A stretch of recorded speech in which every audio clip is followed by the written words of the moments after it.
Today, I'm going to talk about anxiety, why you feel it, and why maybe right now it's appropriate. Because when the world is on fire, well, it's normal to feel unsettled. So, anxiety is this feeling of helplessness when you sense that you need to do something but can't come up with the right action to change that feeling. When I'm anxious, sometimes I'll wake up in the middle of the night and ruminate on silly problems. My mind will chew on like finances or friendships or plans that haven't quite worked out. Occasionally, this process will generate brilliant solutions, but more often than not, it's just wasted energy that would have been better spent sleeping. Alternately, during the day, anxiety manifests. It's in my chest, it's in my arms, and it makes me feel physically sick, like I don't want to be in my skin anymore.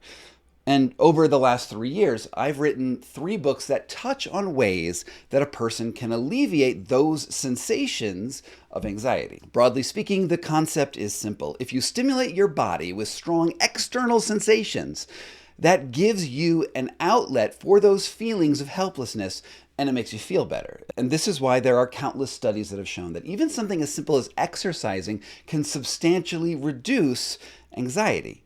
But there are limitations to this approach. See, it's designed to help reduce the symptoms that you feel inside because there's this mismatch between the environment that you are living in and what you're feeling. In ordinary times where there are no obvious external dangers for like us normal modern humans who live in like warm houses and aren't being predated, those sensations of anxiety don't serve a purpose. It just makes us feel bad. But when the times themselves are unstable, when your environment itself is unstable, anxiety is actually an important mechanism for survival. We live in uncertain times.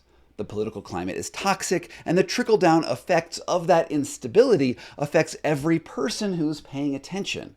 And if you're not paying attention, you should start paying attention. As I'm recording this, there is a looming threat of nuclear war out of South Asia. There are deportations without due process, there's rampant inflation, there's digital surveillance, and unpredictable financial markets. Many people have lost their jobs, and many more people don't know what their jobs will look like after artificial intelligence has its way. This is just the tip of the uncertainty iceberg, but you get the idea. People in the wellness world and certain spiritual circles will advise you that there is nothing you can do to affect these external events. So it's far better to look inwards and calm your uneasy energies. And during times of mild disturbances, this is often actually good advice. The problem is that external events sometimes require active, real-world interventions. A person sitting in a burning house can't meditate their way out of that situation. They either have to douse the flames or relocate. It is completely normal for you to feel anxious in the current uncertain environment. There are clear and obvious problems that we need to collectively address at a societal and maybe even civilizational level. And the unfortunate reality is that we don't currently, at least you and me, we don't currently have the power to address all of those problems in a timely manner.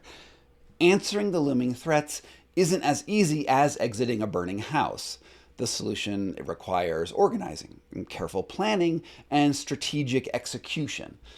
Since anxiety, that thing you feel inside of you, is ultimately a force to motivate you to actually do something about your situation, we all need to be feeling a certain amount of it as we wait for an opportunity to act. Now, you will meet people who disagree with this advice, who will tell you that you must always prioritize self-care above all else. They say anxiety sits in with you, and because you can't control the outside world, you have to work on the things you can control, which are your sensations. There are wellness influencers who will say that your entire reality will change if you manifest positive thoughts. These people are wrong.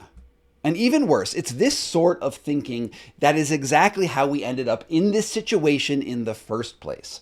A large number of us gave up control of our external environments to people who told us what we wanted to hear. We fell for scammers and charlatans and psychopaths who used our passivity to further their own ends. They were working on the external world by telling you to work on your internal world, and you gave up all of your power.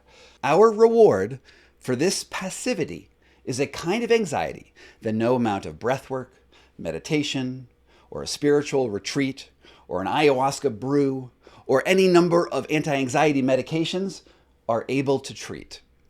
Now we have to act if we want to start feeling better. And right now, the political moment, the social moment, the civilizational moment is a necessity to act if we want to start feeling better in our bodies. We actually have to start changing the world that we live in. And so how, you ask, does anxiety help with that? So at the beginning of this video, I recounted how when I'm anxious, I often stay up late and I ruminate on intractable problems, and how sometimes those ruminations do result in surprising solutions. Well, consider the time that we are in right now as the great rumination. We are anxious because there isn't yet an obvious action that will topple an increasingly oppressive political regime. But that doesn't mean that you get to relax, because there will be a moment soon. At the very least, it's the run-up to the midterm elections. It's possible that there will be other direct opportunities before them as well, and you need to be ready, which means that we're going to have to accept a certain amount of uneasy feelings. So you use those feelings that you have right now to do things. And what I'm going to suggest is that you need to start connecting with other people who feel the same. I feel the same. You do it online, but more importantly, you got to do it in person. You got to connect with real people that you know, maybe even new friends who feel this same tension in our bodies. You can connect with people over the phone that you haven't talked to in ages and realize that this anxiety is not yours alone. It is a collective feeling that will soon motivate an entire nation to act. Okay, so that's my message for today. Thank you to everyone who supports this completely independent journalism channel, and I guess today is sort of like an advicey, more opinionated thing.